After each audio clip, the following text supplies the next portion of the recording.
Na Trilha, o podcast que descomplica o complicado. Salve, salve natrilheiros e natrilheiras, sejam todos bem-vindos ao programa Bate e Volta, um programa adicional da programação do Na Trilha. Eu sou Renan Cirilo Alves, apresentador do Na Trilha. Redi, se apresenta pra gente aí. Eu sou Redi Siqueira, um montante carioca, morando em Porto Alegre, no Rio Grande do Sul. Se mudou aí recentemente, mas as raízes se mantêm aqui. E hoje recebemos aqui um movimento de conservação, né, o movimento pelas unidades de conservação. E eu vou deixar eles mesmos se apresentarem. Por favor, Hugo e Walter, se apresentem pra gente. Boa noite a todos e a todas que estão os ouvintes, ao Renan, ao Redi, né? Sim, Redi. Eu sou o Cavaca, sou biólogo e trabalho uma questão de gestão ambiental e gestão de unidades de conservação. E eu sou membro do movimento de defesa das unidades de conservação do Estado do Espírito Santo. Boa noite, eu sou o Walter Cor, sou biólogo também, fui professor a vida inteira, né, universitário na área de biologia e consultor na área de meio ambiente também. E assim como o Hugo, também um ativista ambiental e engajado nessa luta aí, né, no momento de proteção dos nossos parques, mas na verdade esse grupo pretende atuar na proteção da natureza como um todo, nas causas ambientais. Perfeito, Walter. E assim, o movimento hoje ele é uma ONG formal? Quanto tempo já que vocês atuam? Traz um pouquinho, ou Hugo, né? Não sei. Traz um pouquinho desse histórico do movimento pra gente. Há quanto tempo que vocês existem? Como já estão atuando? Então, só para facilitar, né? É uma ONG formal, né? Há quanto tempo atuam? E quantas pessoas hoje fazem parte da associação? Veja bem, não é uma ONG, Tá. Mais ou menos em julho de 2014, né, eu acho que mais ou menos por aí, teve o anúncio pela Secretaria Estadual de Meio Ambiente da criação... 2024. Da criação do PEDUC, né, que é esse programa que pretendia fazer a concessão dos parques à iniciativa privada. E eles já lançaram na mídia uma coisa muito agressiva, assim, que os parques teriam hotéis, restaurantes, tirolesas, bondinhos. E isso deixou alarmada, né, todos os biólogos, todas as pessoas que têm uma vida dentro desses parques, né, crescendo também com esses parques, né, com os contemporâneos do Paulo Vinha, inclusive, né. E isso nos deixou, assim, atônitos. E aí nós nos reunimos enquanto um grupo, né, no WhatsApp. Esse grupo rapidamente cresceu, passou de 100, 200, 300 participantes, e reuniu, digamos assim, a nata, né, do ambientalismo capixaba, que nem se conhecia, mas cada um na sua luta. E a partir daí nós nos organizamos, né, junto a duas deputadas incríveis. E a partir daí, então, esse grupo se organizou e se formalizou, mas enquanto um coletivo, gente. Nós não somos uma ONG formalizada, nós somos um coletivo de pessoas mesmo, que tem biólogos, geógrafos, historiadores, advogados, né, políticos, e todos têm em comum esse desejo de proteção aos parques, né, às unidades de conservação, e a partir daí nós começamos então esse movimento e essa organização. Tá, mas você citou aí, surgiram 100 pessoas intentadas ou intencionadas pela biologia aí, né, pela conservação. Eu acho isso fantástico, né, porque em pouco tempo, assim, você reunir tanta gente engajada para isso é muito bom. Mas, assim como todos os movimentos, eu sei porque também já fizemos parte, eu e o Redi, de associações e grupos também intencionados em proteção, enfim, diversos, né, em diversos setores e mercados. Tem a galera que pega o boi pelo chifre. E aí, essa galera que pega o boi pelo chifre, a gente consegue botar em duas mãos mesmo ou como é que é? Um pouco mais. Que bom. Então tá bom, né? Então tá bom demais, né? A experiência da gente sobra dedo com uma mão só. Não é? Na verdade, Renan, esse movimento hoje, ele tem mais ou menos 450 pessoas participantes. E como o Walter disse, tem várias pessoas de vários segmentos.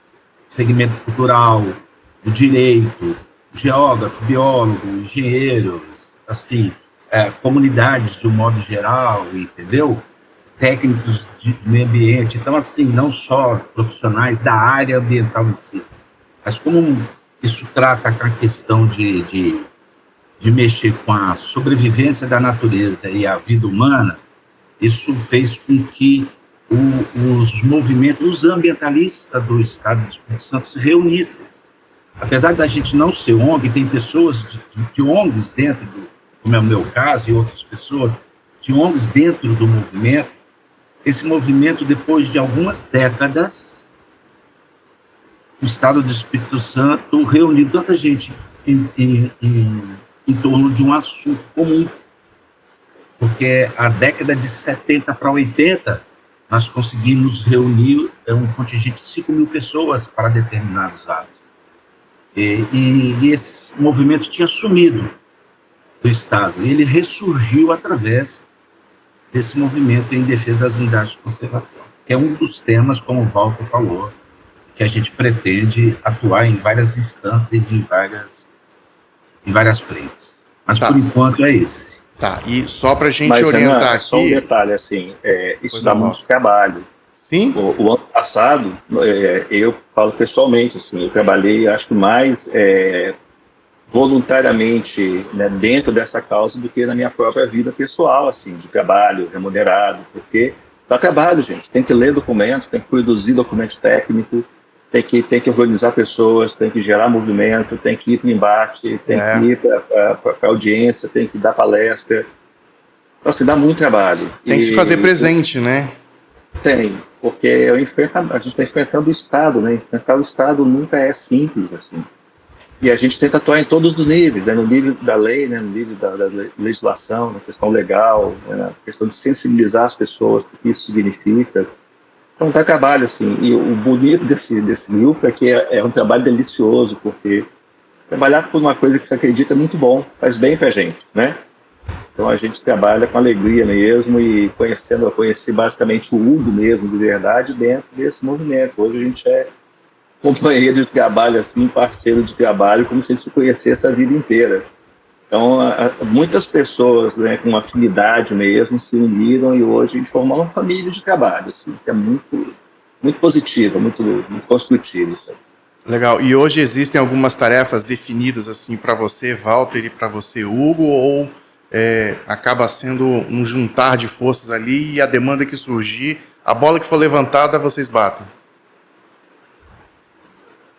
Olha, na verdade, a gente tem estratégias traçadas, né, dentro do movimento. Como é uma causa grande e é contra o governo do Estado, contra a postura de uma Secretaria de Estado de Meio Ambiente, que deveria proteger o meio ambiente, e ela está fazendo o contrário, então a gente tem estratégias de ações. E aí a gente assume essas tarefas, dividem com um grupo maior e é assim que a gente está atuando. É óbvio que a gente não declina, né, todas as estratégias traçadas, mas nós temos estratégias traçadas para combater um projeto que, do nosso entender, e aí falando como biólogo, ele é altamente prejudicial à conservação da natureza. Fala pra gente aqui, principalmente os ouvintes da gente, né? De que a gente está falando, né? De quais são os níveis de unidade de conservação que a gente está falando e que você está atuando. Por exemplo, a gente tem metade do Parque Nacional, né? Falando metade, não lembro dos números, né? A gente tem parte do Parque Nacional do Caparaó dentro do Espírito Santo. Isso abrange vocês também? Ou vocês estão focando em algumas coisas até para poder ter mais resultado e ser mais eficiente? Não, na verdade, como o Walter disse, esse movimento, ele nasceu, inclusive, através de alguns profissionais da área e estudantes de biologia em cima de um projeto do governo do Estado de fazer concessão numa categoria de unidade de conservação estadual que se chama Parque Estadual. Então, nós temos 6 parques no estado do Espírito Santo, nessa categoria. Nós temos 17 unidades de conservação sob alçada do órgão estadual. Mas dessas 17, 6 são parques. Então, como o parque permite uma visitação, eles fizeram uma proposta de completamente fora de uma visitação, uma visitação sustentável. Então, esse movimento nasceu contra um projeto de concessão, que, ao nosso ver, é uma espécie de uma privatização, porque eles dão 35 anos, mais 35 anos, ou seja, uma geração de 70 anos para a iniciativa privada. A iniciativa... 35 renovável por mais 35, é isso? Sim, exato. Isso. E aí você tem as unidades de conservação, você tem unidades de conservação federais, que aí é o caso do Caparaó, do Parque Nacional do Caparaó, que ele atinge mais de um estado. Às vezes você tem uma unidade de conservação dentro de um estado, mas a gestão é federal, como, por exemplo, a Reserva Biológica de Choretama, em Linhares, que é federal. Eu achava que era estadual. Então não esperava ali. Não. Você tem dentro do estado do Espírito Santo unidades federais, unidades de conservação federais, estadual e municipais. Tá, e basicamente o PEDUC iria atingir só os parques estaduais, só o que está sobre a gerência do IEMA aí? Do IEMA, né? Isso. Então, assim, umas coisas que eu andei levantando e que particularmente andaram me aborrecendo, me enfadando, me entediando, que é, por exemplo, Morro do Moreno, que é municipal, eu não sei nem qual o nível de formalização que está aquilo, mas aí isso não entra no escopo do PEDUC. O PEDUC seriam só Itaúnas, Serpinha... Paulo César Vinha, Itaúnas, Cachoeira da Fumaça, Febre Azul, Mata das Flores. E Forno Grande. Forno Grande. Mata das Flores, bem? Mata das Flores também. Mas é importante entender que Morro do Moreno ele não entra nessa categoria do PEDUC, mas ele entra na mesma lógica. A lógica que é importante ser compreendida. Infelizmente, o conceito, né, e a abordagem que E o Morro do Moreno, ele entra também nesse escopo de proteção do movimento também? Olha só, nós estamos com, digamos assim, um adversário muito poderoso. E o movimento, ele pretende atuar em outras esferas e em outras frentes. Mas, no momento, nós estamos com um problema iminente, que foi a promulgação desse decreto, que criou um programa de desenvolvimento sustentável de unidades de conservação chamado PEDUC, o decreto 5409. Resta saber sustentável para quem, né? Exatamente. Aí que eu ia falar para você, que de sustentável eles não têm nada. Como é que surgiu isso? O governo do Estado, ele criou esse decreto em setembro, junho de 2023, foi para os Estados Unidos, contratou uma empresa que não tem expertise em gestão de unidades de conservação em espaços territoriais protegidos, sem processo licitatório, foi lá e solicitou a essa empresa, contratou essa empresa por R$8.600.000, para eles fazerem uma modelagem econômica. E aí, depois que eles fizeram essa modelagem econômica, eles imaginaram várias intervenções, várias infraestruturas dentro desses parques. E colocou na mídia de 2 parques, o Parque Paulo César Vinha e o de Itaúnas. É o que o Walter falou. Quando nós tomamos conhecimento disso através do site da Secretaria de Estado do Meio Ambiente, os biólogos, os ambientalistas do Estado do Espírito Santo ficaram de cabelo em pé. Aí nós nos movimentamos e, a partir disso, a gente começou a detalhar.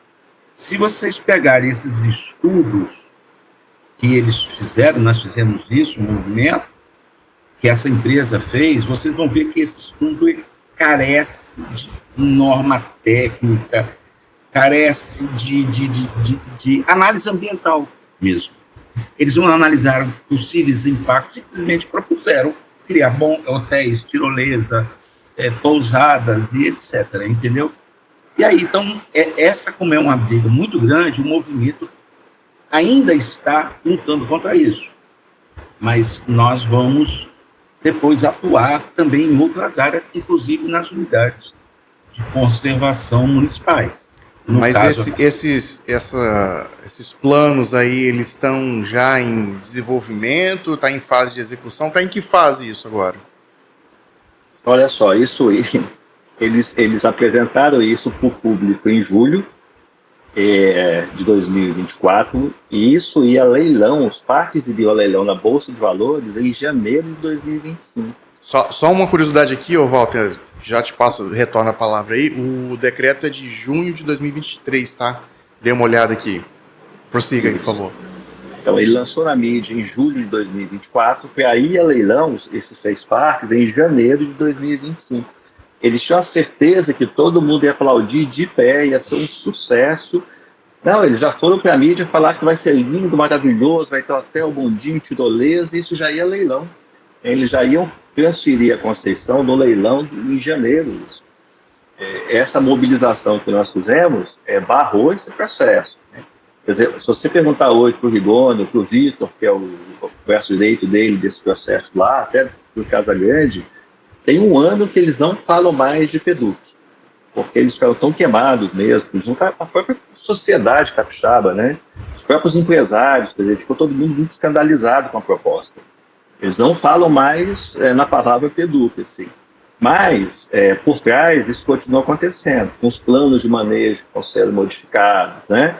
Então, eles descobriram outros caminhos mais sutis para tentar, num futuro talvez próximo, implementando essas estruturas dentro dessas unidades, né? Mas o movimento já conseguiu impedir que isso acontecesse, que esses parques fossem leiloados e que essas obras começassem já a toque de caixa dentro dessas unidades, né? Aí, deixa eu te fazer uma pergunta, assim, porque eu não desconheço, eu ouvi falar do PEDUC, mas nunca peguei, abri o documento, nunca fiz nada. E aí você está falando que os parques seriam leiloados. Que diabos de modelo de... Porque, assim, eu vou ser sincero para vocês, eu não sou contra se abrir concessão dentro de parque, tá? Você chega num lugar lá, abre uma lanchonete, né, um local que às vezes você já tem a construção dentro do parque, eu acho isso legal. Você contribui porque, afinal de contas, o governo e até o povo brasileiro em geral, ele não investe no meio ambiente. Não existe investimento, orçamento para isso. Você sempre o último lugar, quando aparece na mídia, quando é legal para botar na mídia.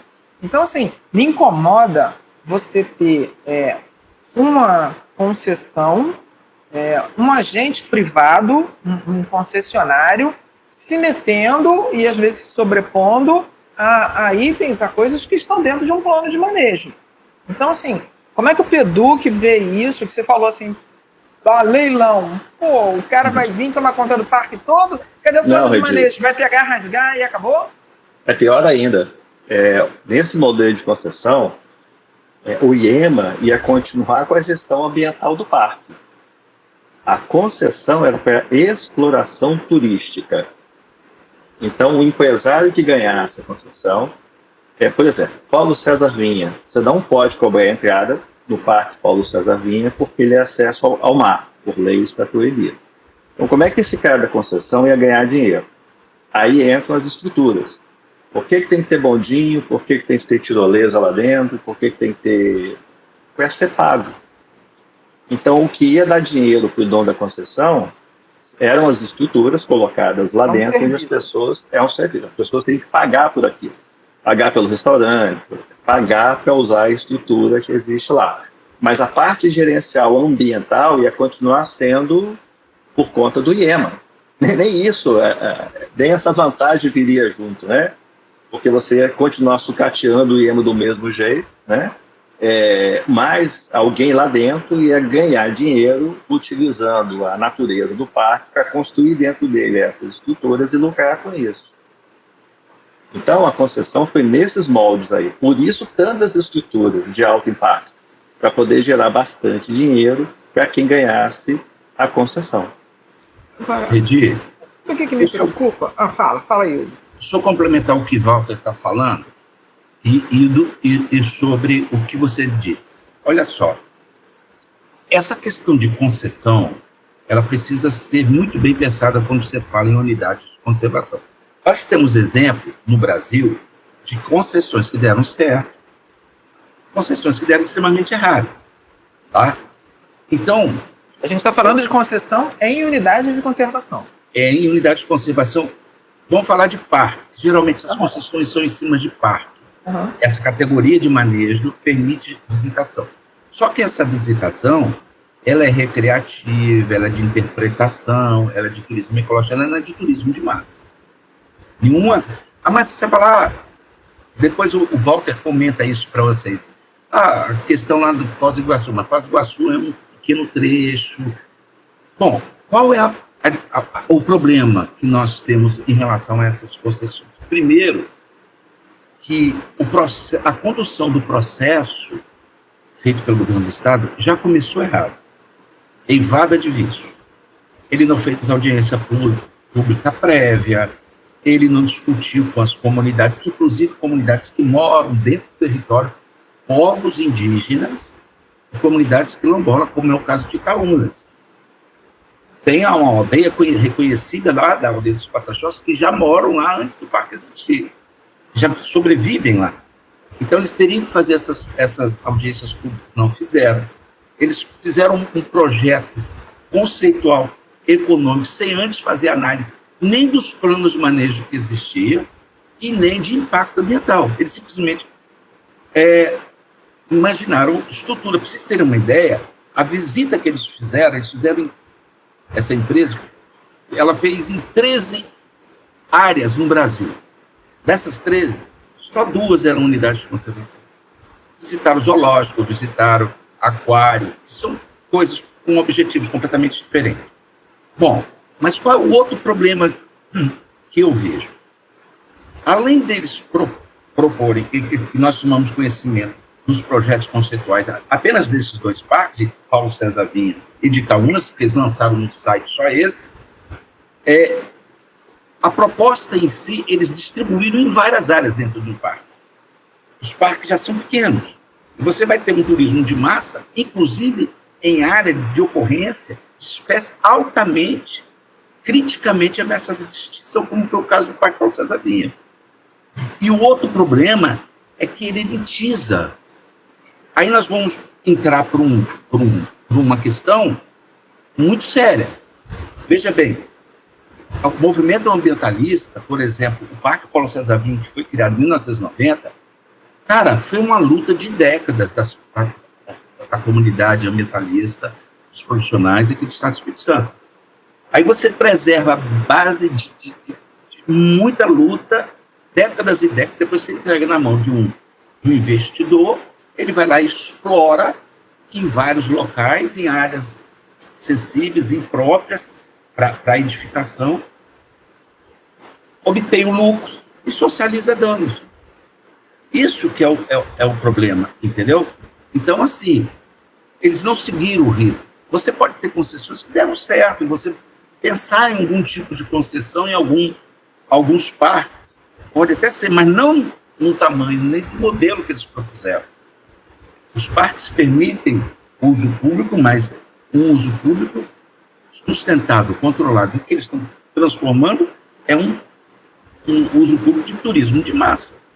Isso é altamente degradante. A comunidade científica já mostrou isso aqui no Estado do Espírito Santo.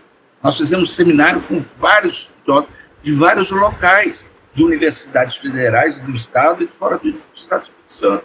Jardim Botânico do Rio, entendeu?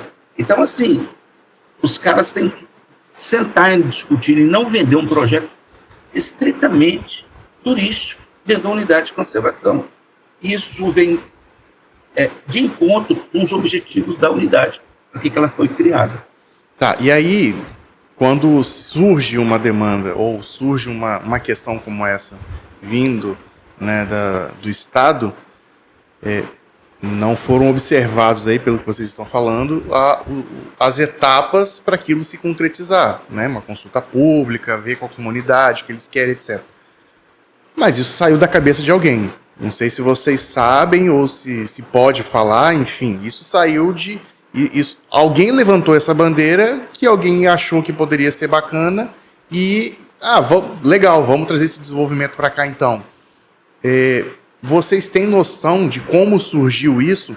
E se há essa informação, essas pessoas foram consultadas para ver se o que eles, de repente, intentaram é o que de fato está sendo feito? Que de repente na intenção era boa. Olha só, O cemitério está cheio de gente. Pois é. Boa intenção. o que nós tivemos conhecimento que essa iniciativa surgiu do governo do Estado, principalmente do secretário estadual de Meio Ambiente, Felipe Rigoni. E isso tendo a complacência do governador Renato Casagrande. Entendeu? Então, assim, eles lançaram isso. Se eles quisessem discutir realmente o sistema estadual de unidade de conservação, eu teria feito as audiências públicas, as consultas públicas, teriam discutido com os segmentos. E aí, o movimento tem uma relação, um dossiê de várias irregularidades cometidas pela Secretaria de Estado de Meio Ambiente, da SEAMA. Então, assim, é aquela secretaria que deveria proporcionar condições para se conservar o pouco que resta ainda de biodiversidade, desses fragmentos no Estado, e não, ela está fazendo o contrário. Então, assim, se você diz de onde surgiu a ideia, quem exatamente teve a ideia, eu não sei, mas foi arduamente... Foi apresentada pela Secretaria de Meio Ambiente e Governo do Estado. Pelo secretário. Para vocês terem uma ideia, o primeiro lugar que o Rigoni apresentou esse projeto foi dentro da FINDES. A FINDES, a FINDES achou uma maravilha, assim, nossa, como é que não pensaram nisso antes, assim, e realmente é um grande negócio para o empresário, o pessoal da hotelaria e tal, construir um hotel dentro de um parque, né, incrível, assim, como ninguém nunca pensou nisso, né.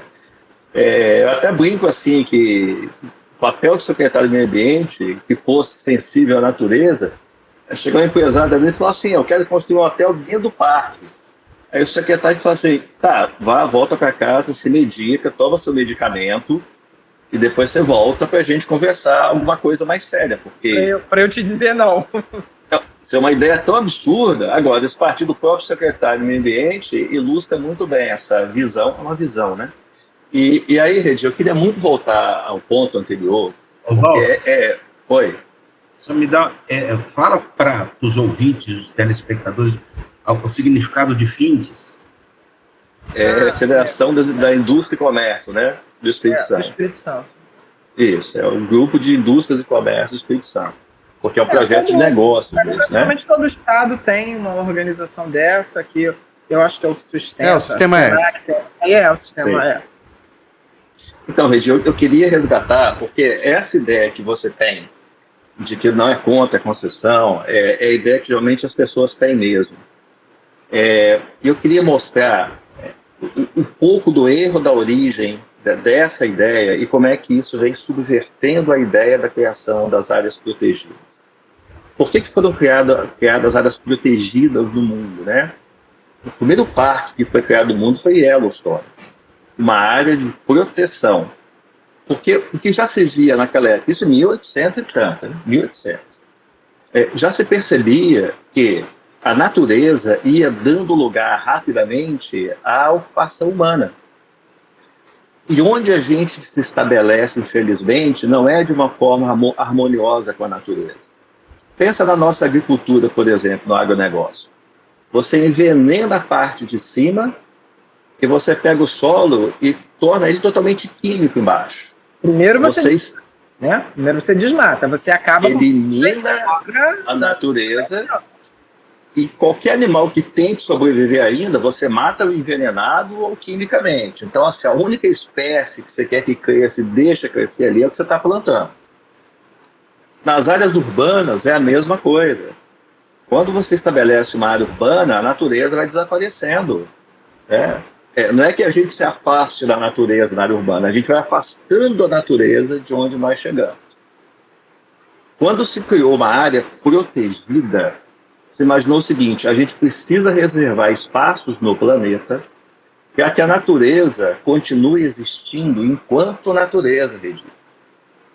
Porque isso que a gente chama de natureza está aí há 4 bilhões de anos, evoluindo, estabelecendo relações da microbiota, raízes, fungos, insetos, flores. A vida diversa, ela é diferente da vida que nós implementamos quando nós chegamos nos territórios. Então, para que é criado originalmente uma unidade de conservação? Para que essa coisa chamada natureza siga o curso dela em alguns lugares do planeta, porque no restante da Terra a gente está resetando. Ponto, alt, del.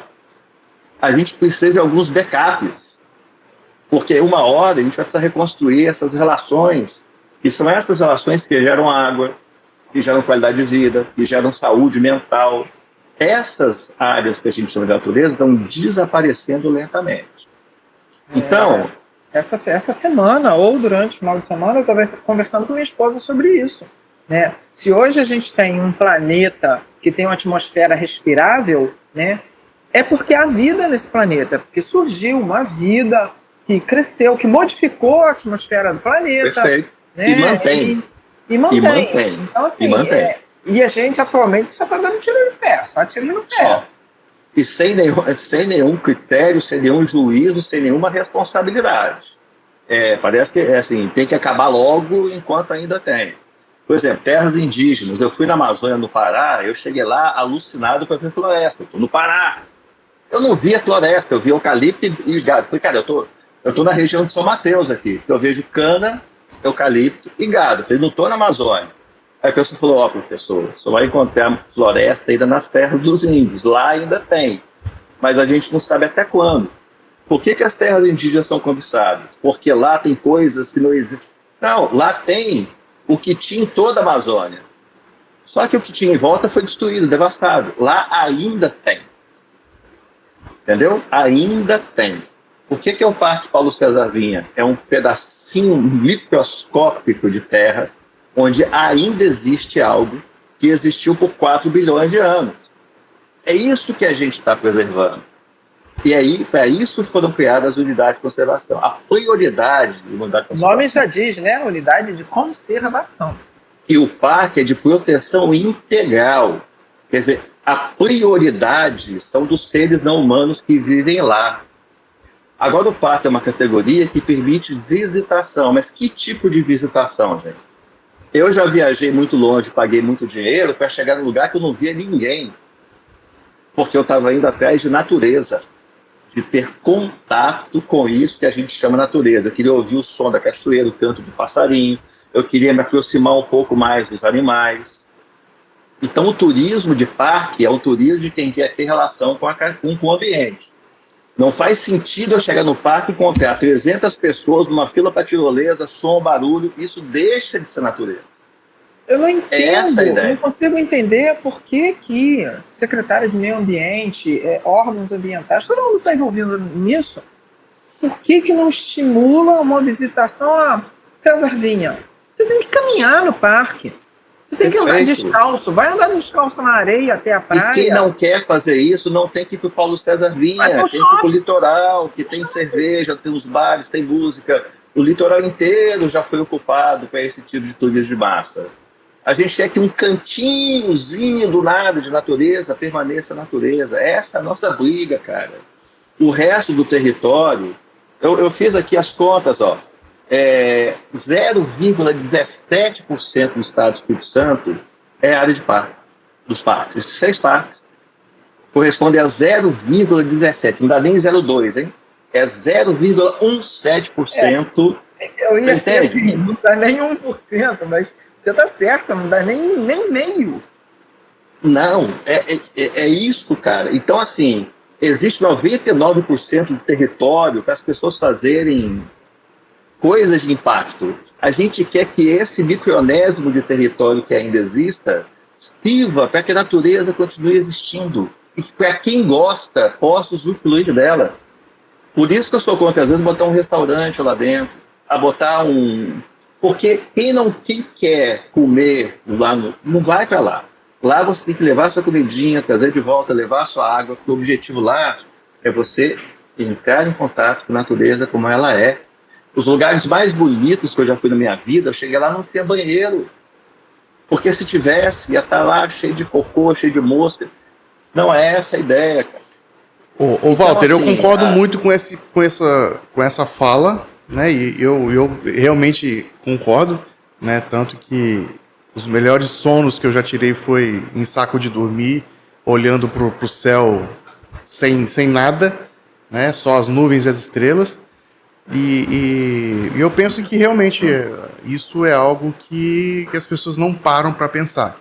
Aí agora vamos usar aquele outro, um contraponto aqui, né? Em se tratando de acessibilidade, que é um argumento muito importante, muito válido para essas pessoas, né? Ou para esses grupos que se valem dessa alternativa para alcançar um outro objetivo, né? Ah, não, aí só vai conseguir chegar nesse lugar, um lugar mais bonito, ouvir esse som mais lindo, só se você não estiver numa cadeira de rodas.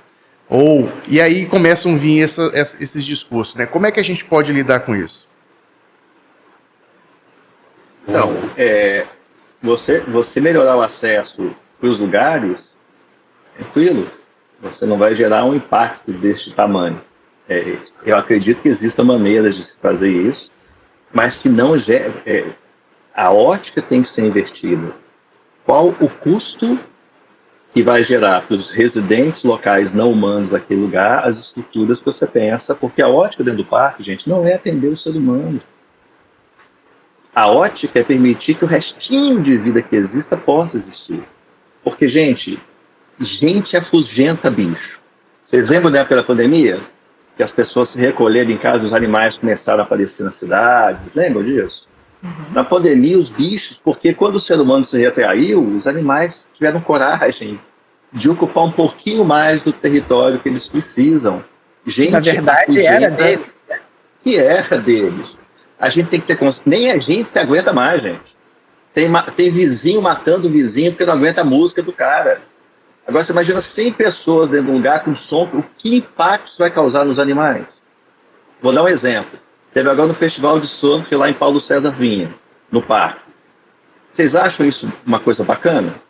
Um festival de surf dentro de um parque como Paulo César Vinha? Foi recente, né, inclusive? Foi recente.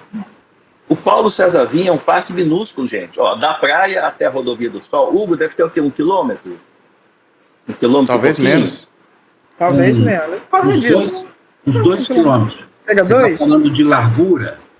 Do parque, da praia. Da distância da reta. rodovia, né? Do centro do visitante até a praia. Tem trecho mais estreito e o maior. Mas a trilha que tem lá da sede, que é a principal trilha, chamada Trilha da Restinga, ela dá até a praia 1,5 km.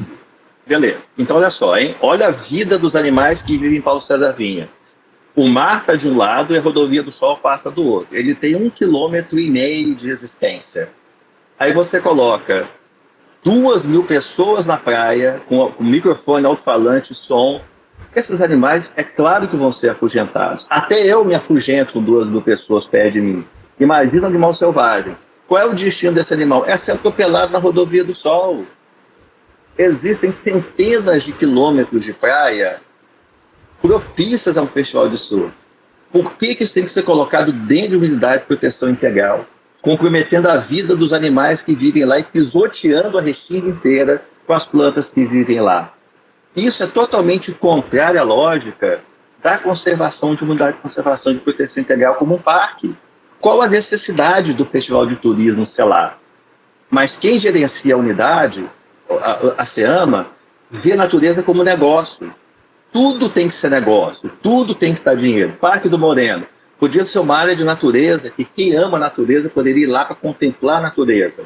Mas vai virar paisagem, vai ser urbanizado o Morro do Moreno. Vai ter estrutura, mirante, madeira, concreto. A paisagem vai ser linda, vai ter um café, vai ser uma coisa gourmet. Vai ter um letreiro, né? Mas a natureza foi embora. Quem quer movimento e muvuca podia ir para o Convento da Penha, já tem isso lá. Mas quem quer desfrutar de natureza no coração de Vitória, poderia ir para o Parque do Moreno. Lá em cima tem uma estrutura de natureza maravilhosa, bonita, agradável, mais rústica, para quem gosta disso. Mas as pessoas agora viram a natureza como um negócio, uma forma de ganhar dinheiro.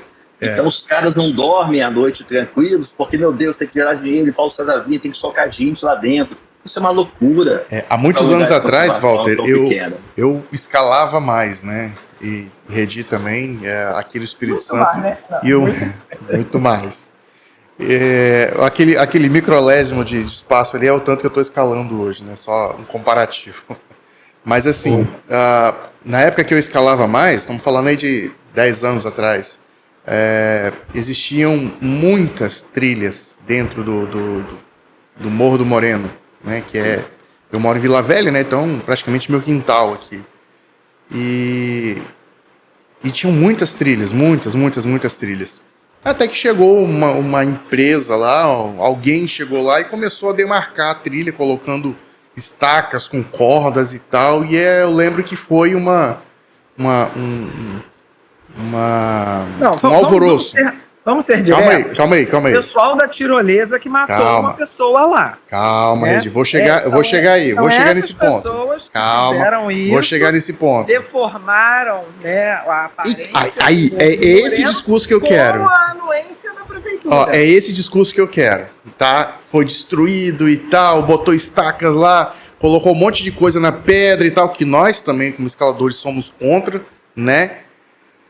Porém, o que eu vi foi que, com o passar do tempo, aquela monstruosidade que existia no meio do mato, né, as linhas de acesso, as trilhas de acesso que eram da tirolesa, pelo menos a que dava acesso ali a testa, tá, Regi? Não é na boca, não. Que dava acesso ali em um setor do Morro do Moreno. Aquele monte de trilha que tinha antes, ele foi começando a sumir, porque a natureza foi reocupando. E aquela única trilha que era demarcada era, entre aspas, um caminho visível e fácil para quem fosse passar. Então, com o passar do tempo, nesse caso, eu falei, poxa, então, esse tipo de intervenção aqui, para esse caso, foi bom.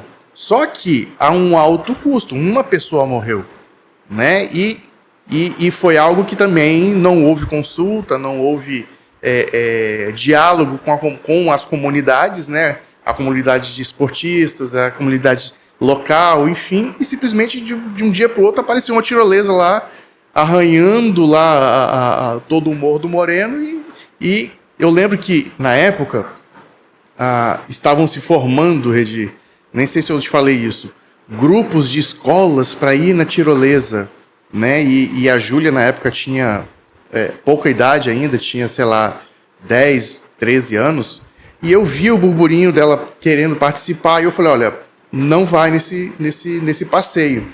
Aí eu falei, mas ela, por que não vai? Eu falei, não vai porque não é seguro, né? Não tá ainda, isso foi simplesmente colocado, não foi consultado, a comunidade escalada não aprova isso daqui. Então, eu não quero que você vá. E aí eu tirei ela do grupo de WhatsApp na época.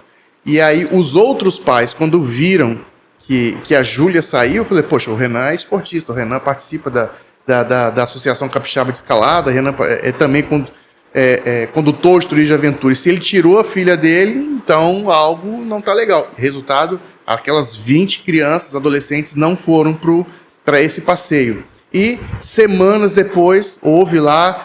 Não foi acidente aquilo, né? Houve aquele assassinato, digamos assim, né? Aquela irresponsabilidade que ocasionou a morte de uma pessoa e de lá para cá ficou assim. Então, existe essa dualidade, né? De tipo, é importante ter e enxergar a questão como um desenvolvimento econômico? Mas também vamos preservar. E como é que a gente preserva isso? Sem impactar. né? Então, e essa discussão que é importante ter, e pelo que vocês estão me apresentando aqui, Walter e Hugo, não está acontecendo, né? Não. O próprio Rigoni, só um minutinho, assim, só para fechar a história.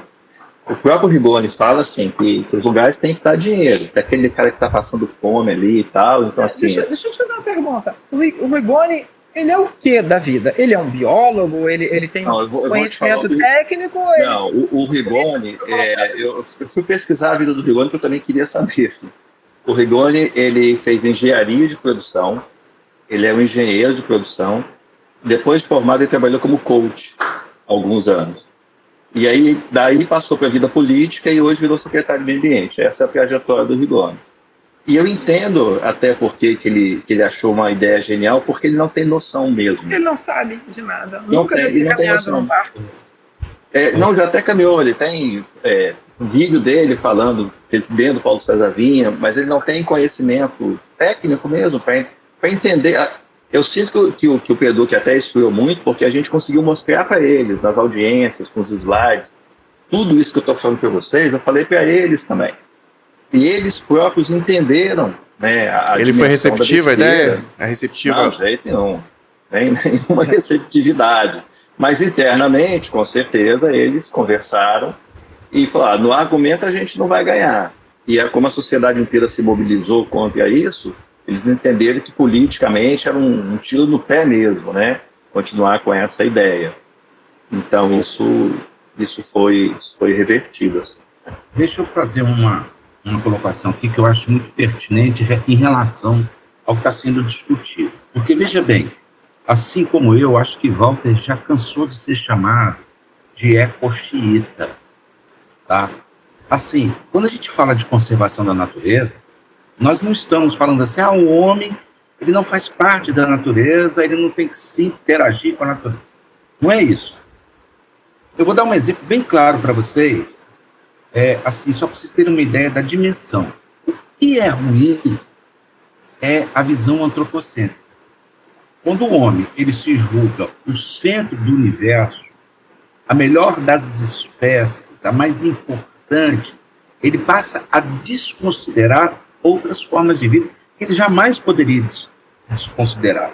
Vou dar um exemplo para vocês. Quando eu dava aula, eu chegava com meus alunos e falava assim, no slide eu mostrava um homem e uma alga unicelular. No outro eu botava um homem e um rizóbio, um fungo. Aí eu perguntava, quem é mais importante para a sobrevivência do planeta? O homem ou a alga unicelular? O homem ou o fungo? Aí todos eles falavam o homem. Aí eu mostrava o seguinte, olha, se as algas unicelulares acabarem, acaba o oxigênio do planeta. A gente não sobrevive sem oxigênio. Se o fungo acabar, o solo não tem ciclagem de nutrientes. Não tendo ciclagem, não tem alimentação, não tem vegetal, não tem vida.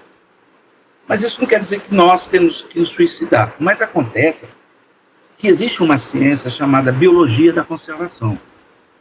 Essa ciência, ela, em cima de erros e acertos do progresso humano, a relação dele com a natureza, estabeleceu alguns conceitos que são, assim, mais do que lógicos.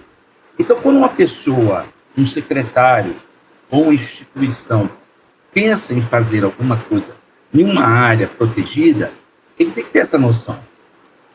Então, veja bem, como vocês mesmos já falaram e o Walter falou, nós temos no estado, eu vou resumir o estado do Espírito Santo. Se vocês olharem um mapa do Espírito Santo, uma imagem de satélite, vocês vão ver algumas áreas verdes. Sendo que, por exemplo, a maior parte das áreas verdes do norte são eucalipto, plantio de eucalipto. De Fundão para cima, praticamente eucalipto. Tirando ali Soretama, tirando a Rebil da Corre do Viado, que é mínima, etc. Então, olha só, são fragmentos. Isso já é um problema para você conservar a natureza. E aí, nós não tínhamos legislações específicas para isso. Na década de 90, algumas pessoas que trabalhavam nessa área tentaram, por mais de 10 anos na Câmara e no Senado, aprovar uma lei que protegesse a conservação da natureza. E aí criou-se o Sistema Nacional de Unidades de Conservação. Aí as pessoas não costumam, falam assim, SNUC, Sistema Nacional de Unidades de Conservação, mas esquece da última palavra, conservação da natureza. Então foi uma lei 9985 de 2000, e o Estado criou o Sistema Estadual de Unidades de Conservação, não botou natureza, foi uma falha, porque você conserva a natureza. E quando você fala em conservar a natureza, você está falando de todas as formas de vida, do micro-organismo ao homem, ok? Então, assim, nós não somos contrários a esse contato. Acontece que você tem que entender o tipo de categoria de manejo, o tipo de área, qual é o que ocorre lá. Você tem que ter um estudo. E para você criar uma unidade de conservação, você tem estudo prévio. Aí você vai definir que tipo de unidade de conservação, se ela é mais restritiva, são as de proteção integral, ou se elas são menos restritivas. Mas todas elas têm um objetivo básico e comum, seja ela de proteção integral ou sustentável: conservação da biodiversidade. Quando a gente fala de conservação da biodiversidade, nós estamos falando de conservação da paisagem, da vida que existe ali, dos processos ecológicos que existem entre essas coisas. Por exemplo, uma categoria, a APA, ela permite determinada interferência humana, tá? Então, por exemplo, você tem o Parque Paulo César Vinha, você tem em volta dela a APA, mas ela serve como uma área para você regrar determinadas ações. Ela já não permite, por exemplo, extração, ela não permite você criar um polo industrial dentro dessa área. Para quê? Para você diminuir o impacto nesses últimos fragmentos que existiram. Se vocês percorrerem a costa do Espírito Santo, nós vamos achar restinga onde? O presidente Kelly tem uma restinga bonita, que a metade dela vai embora com um porto central, que vai ser desenvolvido lá. Então, assim, quando você cria uma unidade de conservação, você tem objetivos. E se você tenta desenvolver atividades que sejam contra aqueles objetivos, você está indo contra a legislação. E é o que a SEAMA está fazendo. Percebe? Então, é uma coisa que a gente tem que pensar, sabe? Nós não somos ecochiitas. A gente não está querendo que o homem seja alijado desse contato, mesmo porque, agora, a gente quer que esse contato seja um contato realmente sustentável. De ouvir pássaro, barulho de uma cachoeira, beleza cênica, de respeitar a área de ocorrência. Então, por exemplo, nós temos uma área, um parque mais novo, aliás, agora são 18 unidades de conservação, foi criado o da Saíra Apunhalada, naquela região da montanhosa aqui do estado, aqui próximo a Santa Teresa. É uma área de 160 hectares, tamanho do Morro do Moreno. Uhum. Isso, que aquela área só ocorre ali, ameaçadíssima de extinção. Entendeu? Então, por exemplo, você quer fazer escalada, Renan, é legal fazer escalada. Mas se você vai fazer isso dentro de uma unidade de conservação, primeiro, você tem que saber qual é o tipo de unidade de conservação e se isso é permissível lá. Pista de motocross, que eles estão fazendo lá no Morro do Moreno. Né? Então, se é permitido ou se não é permitido, e quais são as áreas que você pode fazer isso. E você não vai botar lá 200, 300 pessoas. Então, tem regras. O problema é que o Estado está... E essas regras, onde elas estão estabelecidas? Um documento técnico que leva, em geral, de 1 a 2 anos para ser produzido por uma equipe multidisciplinar que analisa o meio físico, o biológico e o socioeconômico. Se chama plano de manejo. Então, ali ele estabelece regras. No mínimo, os caras tinham que ler esse documento. Tinha que entender aquele documento para poder fazer alguma proposta. A SEAMA desconsiderou isso por completo, e pelo contrário. Agora eles estão pegando os planos de manejo, que já existiam, como o Parque Paulo César Vinha e Itaúna, alterando para que ele seja adaptado ao projeto do PEDUC. Percebe a inversão, a lógica? Sim, sim. Então é isso que o movimento não aceita, não aceitamos isso. Não tem condições, eles não têm base técnica nenhuma para falar. E pelo contrário, olha só, dentro do IEMA tem um setor sério lá de unidade de conservação. Tem pessoas competentes, sérias dentro do IEMA. E eles passam por cima de pareceres do próprio IEMA. Tá, deixa eu perguntar uma coisa aqui. E o ICMBio, o Instituto Chico Mendes, ele também não atua ou ele também não faz Ele é nada federal, nesse sentido? ele é federal, Sim, Renato. ele é federal, mas ele existe ali para trabalhar dentro das unidades de conservação. Parques Contar nacionais, reservas. um pequeno caos para vocês. Quando eles estavam refazendo o plano de manejo, fizeram uma audiência, e nós fomos lá nessa audiência com a comunidade, que eles apresentaram uma nova proposta de zoneamento do parque, né? De qual Uma parque? delas, Qual parque? do Paulo César Paulo Pinto. César Vinha. César Vinha. Uma das áreas era pegar uma área que ocorria uma espécie muito rara de um lagartinho da areia lá. Eles querem fazer um estacionamento para 500 automóveis. Eles querem fazer 2 estacionamentos de 500 automóveis, 1.000 carros para o Paulo César Vinha, né? E tem uma amiga nossa que faz parte do movimento, que ela trabalha no ICMBio, ela é pesquisadora para o ICMBio. Ela viu isso aí, ficou horrorizada, levou isso para ele. Eles fizeram um parecer falando, pelo amor de Deus, para a empresa de consultoria que estava tocando esse processo. Não façam isso. Isso está completamente equivocado, né? Nós levamos esse documento, esse parecer à oficina, apresentamos lá a empresa de consultoria do ICMBio, e vocês acham que isso resolveu ou modificou alguma coisa? Nada.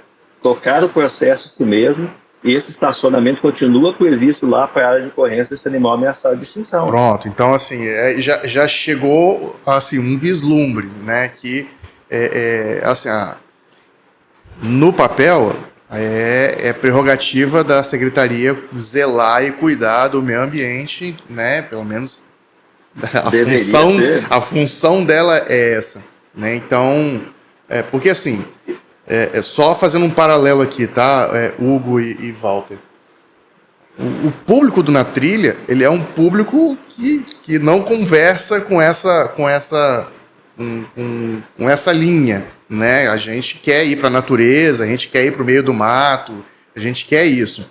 E eu entendo a importância de se manter o que é natural, tá? Se manter o que está lá. Eu gostei muito da sua fala, Walter, quando você disse que é pouco, né? Então vamos manter, né? E eu acho que essa linha é muito interessante. Mas fazer isso de maneira respeitosa, de maneira, digamos assim, consciente, também é complicado, porque ser humano é ser humano, né? Então, os melhores bem intencionados, em algum momento vai fazer, alguém da espécie vai ferrar o processo todo ali, ainda que todo mundo esteja fazendo bem, né? Não é à toa que os ferrões lá de Pedra Azul foram tirados, porque o risco de morte era muito maior, né? O risco de vida, né? Enfim, então, isso é um debate muito bacana de ser feito, tá? E é um assunto que eu penso que a gente precisa, que é importante para a gente levantar, tá? E de fato dar voz para isso, para que as coisas sejam elucidadas, né? Então, ver e pelo menos ter aí o ICMBio, alguém responsável, digamos assim, falou contra, né? Para mim já é algo bacana, porque pelo menos, poxa, não é possível que todas as instituições estão vendidas, né? Literalmente, para o lucro capitalista, né? E sem fazer ideologia aqui de qualquer gênero. Então, se um parecer técnico de algo do Estado, né, o ICMBio, por exemplo, não foi respeitado, peraí, então não é bem assim.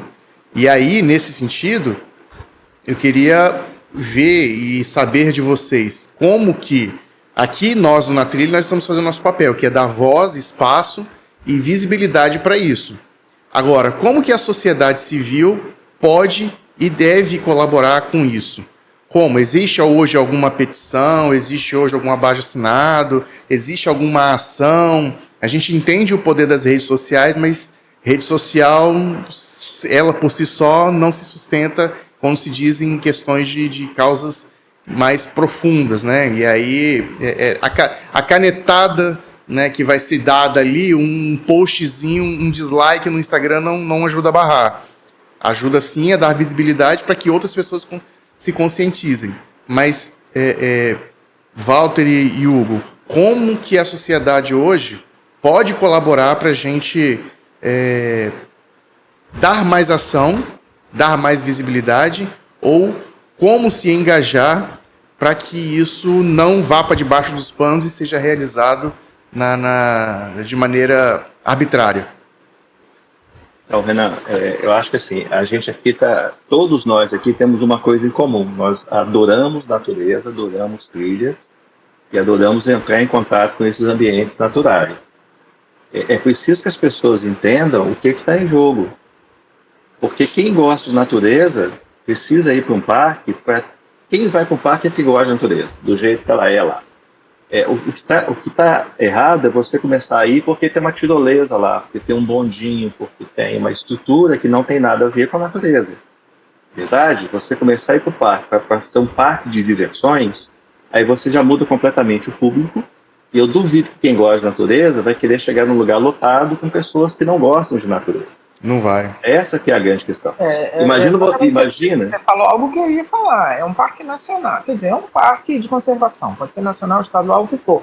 Não é um parque de diversões. Não é um parque de diversões. Não é, né? Imagina você chegar num parque, por exemplo, os legionários, né? Imagina você estar numa trilha e vir 500 homens, 500, cantando músicas e palavras de ordem. Imagina o impacto que isso vai ter sobre a fauna local. Eu, que sou ser humano, vou querer sair correndo. Quem não é humano, com certeza também vai. Agora, isso precisa acontecer dentro de um parque, essa é a questão. Porque a gente tem que pensar que para os animais, gente, 0,1% é o que resta para eles. Os animais olham para o horizonte e não veem mais nada. O único lugar que as mães não humanas têm para criar seus filhos são essas pequenas ilhazinhas de natureza que ainda existem. Você botar 500 homens lá dentro gritando, cara, qual a lógica disso? O Rigoni já falou, os lugares têm que dar dinheiro. Não, Rigoni. Tem lugares que existem para dar água, para dar ar puro, para dar bem-estar para a gente. E isso, às vezes, vale mais do que dinheiro. Porque 99% do território da vida, foi destruído, né? 99% já foi destruído na mesma lógica, que a terra tem que dar lucro. Você já desmatou, já destruiu tudo. E não deu. Agora você quer pegar esse micronésimo que existe e falar, não, aqui dentro a gente vai colocar... Não, a lógica não pode ser essa. E outra coisa importante, gente. As primeiras unidades que foram criadas foram na ótica da preservação, reserva ambiental. Uma reserva você não entra nem para visitar. É um lugar hermético, fechado. O parque foi criado exatamente para você permitir a visitação e explorar o potencial turístico do lugar. Mas de que maneira? O atrativo turístico, a natureza está lá dentro, em volta do parque, você tem pousada, você tem os hotéis e os restaurantes. Então, eu vivo a natureza e eu me retiro para dar dinheiro a uma comunidade que se harmoniza com aquele lugar, tem suas tradições, sua cultura, perfeito? Ok. Essa é a lógica. Isso é o que deveria... Turismo, desenvolvimento. Essa é a estrutura ideal. O que o governo quer fazer agora? Pegar essa estrutura aqui de fora e colocar dentro do parque. Para a comunidade? Não. Alguém vai cair de paraquedas, talvez até de fora do Brasil, para chegar lá e gerenciar uma coisa e ficar dono daquele recurso que está ali, prejudicando inclusive a comunidade que sempre viveu ali daquele tipo de ocupação. Vocês entendem? A violência que é isso? Isso é muito violento. Então, quem gosta de natureza, que são os trilheiros, o público de vocês, tem que entender que essa batalha nossa é deles também, para que eles continuem tendo acesso a lugares de natureza, e não a parques de diversão onde a natureza virou apenas cenário. Certo. Essa é a grande luta. Como é que eu faço isso? Nós temos um abaixo-assinado? Temos um abaixo-assinado. Mas cada pessoa se manifestando nas redes sociais mesmo, cada pessoa escolhendo em quem votar, cara. Porque se você continuar votando em tranqueira, esses caras vão continuar empurrando o alabá da sociedade esse tipo de projeto, onde o dinheiro é que importa e os meus amigos têm que ganhar dinheiro de qualquer maneira. porque são os políticos de hoje que implementam essas coisas para a sociedade, inclusive passando por cima da legislação, como se ela nem existisse, porque os órgãos de controle estão tão assim, aparelhados, digamos assim, né, que não tem ninguém. A gente chega na justiça e fala, a justiça fala, não, calma, não é bem assim. Então, assim, rapaz, é inacreditável como as instâncias que deveriam realmente fiscalizar e regular isso, a SEAMA, né? A SEAMA, como é que eu vou chegar para a SEAMA e fazer uma denúncia que é a SEAMA quem está querendo botar um hotel? Só para vocês terem uma ideia do quanto isso é violento. O Parque de Itaúnas foi criado na década de 80, e não era parque, era uma região linda como sempre foi. Mas havia um projeto de se fazer um resort, um hotel, dentro lá da região de Dunas. O impacto seria tão grande que a SEAMA da época e a comunidade se juntaram junto com os biólogos e criaram um Parque Estadual de Itaúnas para quê? Para proteger aquela área e promover o desenvolvimento da cidade de Itaúnas, da vila que vive em volta. Deu certo? Quantas pousadas, restaurantes estão lá na mão hoje dos proprietários? Nós passamos 30 anos, gente, explicando para o morador de Itaúnas que ele não podia acender uma lâmpada dentro do parque, que ele não podia ter energia elétrica para ligar uma geladeira lá na barraquinha dele para vender cerveja, tinha que levar nas costas e em lombo de burro, porque dentro de parque você não pode ter energia elétrica, você não pode ter iluminação. Nós passamos 30 anos convencendo as pessoas do que era uma unidade de proteção integral. 30 anos depois, a própria SEAMA chega para a comunidade, não, a gente não vai construir, nós, Estado, vamos construir 2 hotéis lá dentro com 150 quartos cada um. Vocês têm noção da violência que é isso? Quem é que vai... Quando eu vi esse convencer projeto... aquele morador agora que ele não pode fazer mais nada dentro do parque? Se o próprio governo que deveria tomar conta chegou com um projeto absurdo desse. Vocês entendem? Como é que isso destrói 30 anos de educação ambiental que foi feito naquele lugar, cara? Eu vou pedir o Walter e o Hugo para deixarem as redes sociais e deixar aí a casa aberta para a gente ter outros papos. Tem alguma coisa que você queira complementar, Redi, para poder... Eu queria agradecer, porque assim, apesar de... Complementar, Redi. Agradecer, eu já estou agradecendo. Eu espero que você vai agradecer também. Eu agradecer a uma pessoa, né, pelo trabalho dela. Em 13, isso aí. Acho que eu fiquei no Espírito Santo 13, 14 anos, alguma coisa assim. E a gente sempre foi muito atuante, né, na escalada, né, a gente participou de vários mutirões de limpeza no Morro do Moreno e tudo.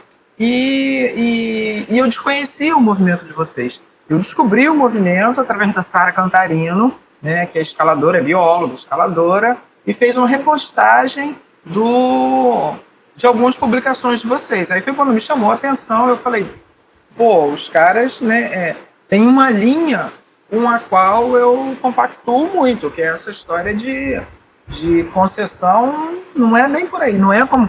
Você me falou um negócio para mim que eu fiquei mega chocado, que é a história de leiloar o parque. Não é isso, não é por aí. Quer ter visitação no parque? Tem como. Eu li de cabo a rabo o plano de manejo do Caparaó. O pessoal reclamando, querendo fazer um monte de coisa. Gente, é só fazer, é só cumprir o que consta no plano de manejo. O plano de manejo não é nada de absurdo, né? E é um local, como vocês falaram, né, e os ouvintes da gente sabem, que precisa ser preservado se a gente quer ter, né, eu falo muito de parque de diversão, mas para mim o Parque Nacional é um parque de diversão. Eu me divirto dentro de um parque, né, e eu aprendo, eu observo, eu vejo muita coisa. Não é um local, não é um shopping center, não é um local para você massificar, para fazer nada disso. Então, assim, vida longa ao movimento de vocês, que cresça cada vez mais, vocês precisando de alguma coisa, né, da gente aqui, do Na Trilha, de mim, enquanto montanhista e tudo. A gente tem uma galera voluntária boa aí no Espírito Santo ainda. Vamos tocar isso pra frente, vamos tocar. Eu tenho esperança que isso não vingue, eu espero que com mudanças de governo, né, a coisa mude. Essa história de botar, né, parente de alguém, conhecido de alguém, num órgão que deveria ser técnico, né, a gente falou aqui que a prerrogativa da secretaria, na verdade, a prerrogativa não é da secretaria, é do Instituto Ambiental, é do IEMA. A secretaria deveria ouvir o Instituto, né? Agora, se o cara que está lá não ouve o cara que é técnico, se o cara que é técnico, por sua vez, também está compactuando com isso, gente, é um castelo que caiu. Então, assim, né? Eu tô com 60 anos já e, assim, eu viro pra galera mais nova e falo, ó, eu tô indo embora. O mundo é de vocês. Se vocês não tomarem conta agora, né, não vai ter para vocês, não. A coisa só vai piorar, piorar, piorar. Então, assim, agradeço vocês a presença no programa, né? Acho que cabe, de repente, numa outra oportunidade, a gente falar de algo Com certeza mais cabe. tudo, né? E é isso, calei-me. Redi, você é um cara que você consegue, de todas as formas, burlar qualquer tentativa minha de roteirizar isso aqui. Mas, enfim, faço do Redi, as palavras do Redi as minha função minhas. é desordem. Né? E tá tudo certo. Então, faço as palavras do Redi as minhas também. Muito agradecido pela presença de vocês. Para mim foi elucidativo, né? Acho que a palavra é essa, né? Esse fechamento aí, esses exemplos que você trouxe, Walter, eles foram muito importantes para de fato fechar esse primeiro papo nosso aqui, né? Porque precisa ser acompanhado, é importante ser acompanhado, deve ser acompanhado. Você mencionou lá os legendários, isso aí é algo que a gente ainda não bateu, mas não preciso... Calma. A gente ainda não bateu, né? Mas vai chegar a hora deles que a gente vai abordar isso e não concordo também. Pra você ter ideia, o evento me foi vendido da pior maneira possível, que é o que? Olha, quando você for para a montanha, você vai se desafiar. Eu falei, cara, eu sou montanhista, eu subo pedra 90 graus com corda e sem corda. Que desafio mais que pode me ter, né? Enfim, então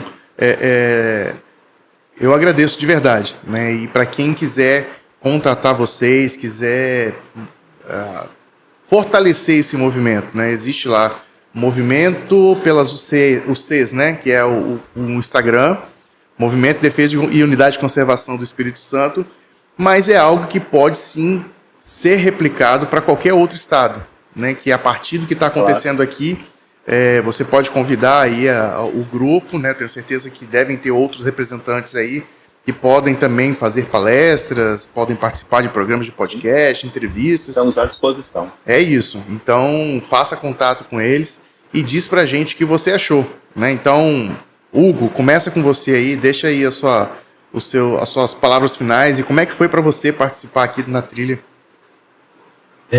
Primeiramente, eu queria agradecer a vocês pela oportunidade, porque é sempre importante a gente ter esses parceiros, esses canais, porque a grande mídia, ela é muito controlada, né? Então, a gente tem as mídias alternativas que nos ajudam bastante, né?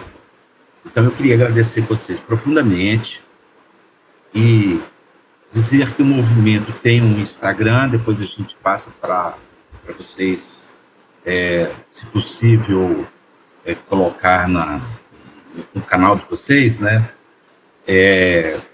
Nós temos um abaixo-assinado com 14 mil, hoje tem mais de 14 mil assinaturas.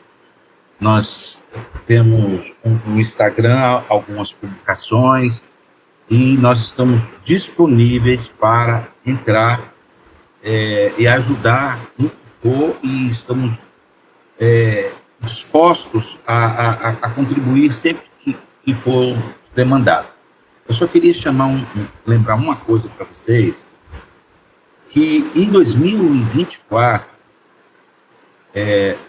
nós chegamos e solicitamos à SEAMA uma conversa conosco para se discutir planos de uso público. E eles nunca nos ouviram e sempre fingiram de não ouvir.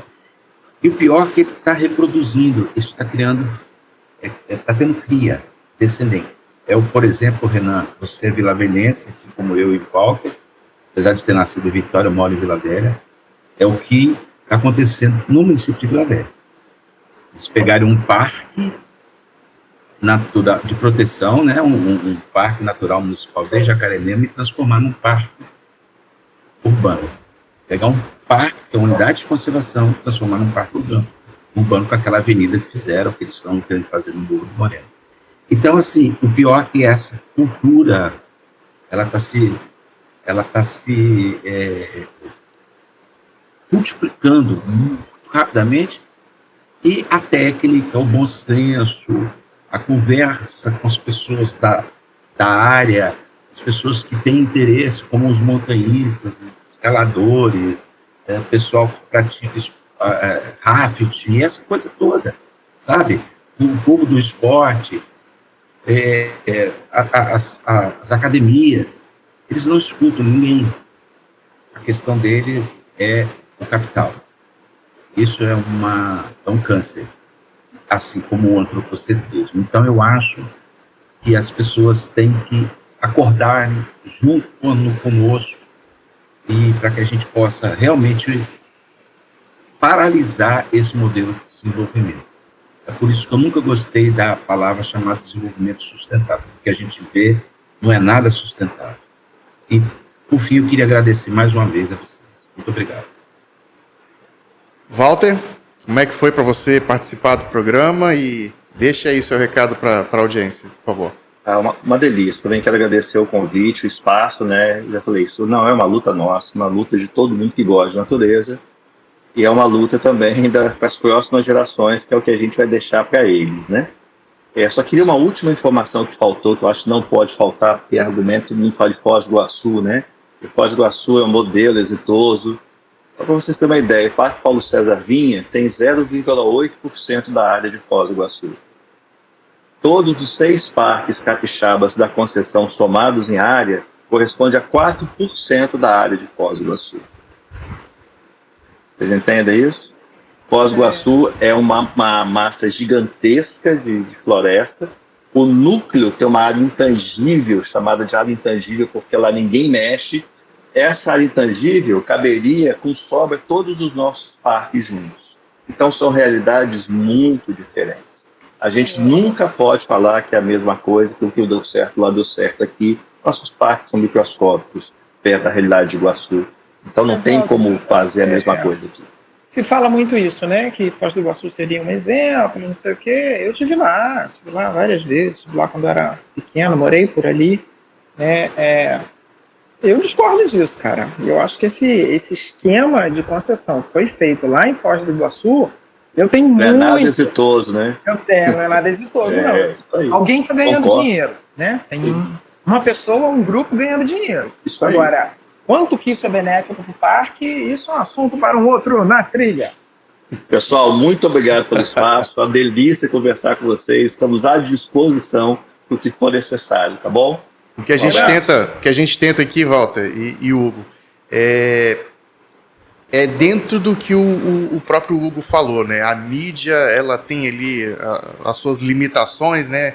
Suas concessões, etc, e os seus direcionamentos. Quando é que você vai ouvir algum meio, algum veículo de grande mídia aí falar de mountain bike, falar de escalada, falar de rafting? Não vai, né? O Na Trilha é para isso. Na Trilha hoje, ele é um programa único e um dos poucos hoje no Brasil que fala sobre atividade, esporte de aventura, né? A gente, sempre que participa de algum concurso, a gente ganha, né? Ou participa de alguma premiação. Melhor programa, etc. É porque é bom? Não, é porque tem pouco, né? Então, é fácil ganhar quando só tem você concorrendo. Nossos 4 ouvintes são... nossos 4 ouvintes ali, enfim. Mas... Vou virar audiência agora. E a nossa intenção é justamente essa, trazer conscientização, falar de atividade, esporte de aventura, trazer consciência, segurança, responsabilidade, justamente para que seja algo construtivo, né? A nossa intenção sempre foi, sempre será essa, né? Então, desde 2015, quando o Na Trilha existe, foi fundado, né? Existiu ali, a gente tem caminhado nessa onda. Então, eu fico feliz quando tem debates assim e, de certa forma, ser um espaço para vocês também ter uma conversa, de certa forma, equilibrada, né? Porque é difícil quando você... vou usar meu exemplo aqui, né? Eu sou um criador de conteúdo digital, né? E eu vou conversar com um professor de literatura que não entende nada do meu mercado.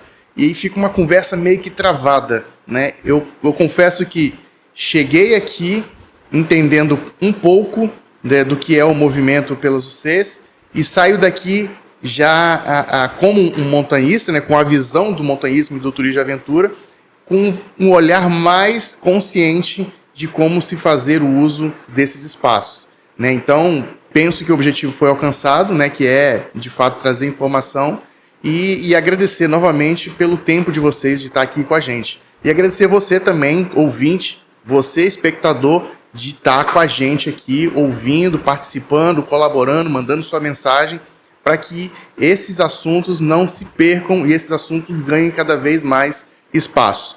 Deixando aqui o Instagram do movimento, @movimento pelas UCs, né? Movimento pelas UCs. E eu dei uma olhadinha lá no perfil deles, lá nos links você vai encontrar um direcionamento para o abaixo-assinado e uma reportagem bem completa ali explicando essa questão do Paulo César Venha, que é um dos parques que nós temos aqui no Espírito Santo. Então vai lá, deixa um comentário, assina, segue e, de alguma forma, se você se identificar com essa causa, leva isso para o seu estado, leva isso para o seu país, inicia também esse movimento pela preservação da natureza, para que a gente, amantes da natureza, continue usufruindo dela de maneira consciente. Beleza? Então, a todos, muito obrigado. Até a próxima. Um grande beijo. E, Redi, dá o seu tchau. E tchau. Finaliza você. Fui. Nossa, ótimo. Valeu, gente. Parabéns para vocês. Faça desse podcast a sua aventura.